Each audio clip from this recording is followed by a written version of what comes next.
Hello! So, ngayon magluluto tayo guys.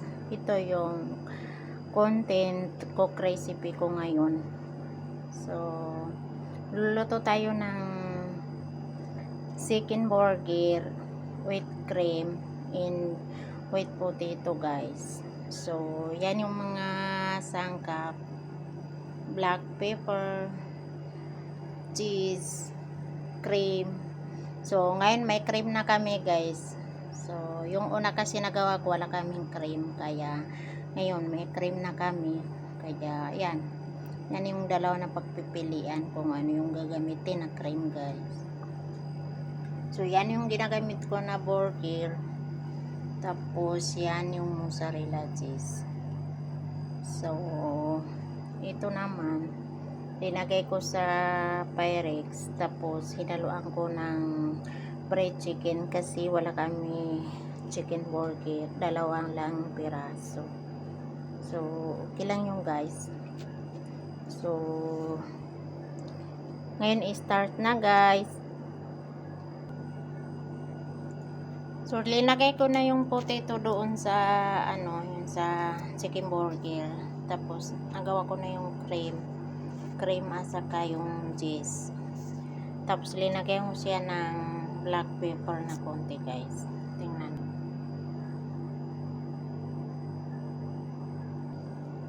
So naglagay ako ng konting mozzarella cheese dyan sa potato.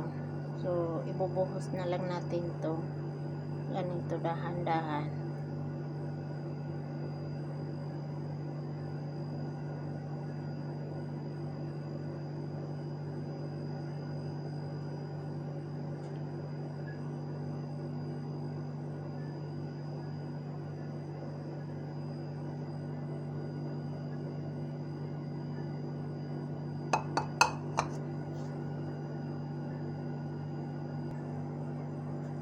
So, yan, nalagay na yung cream.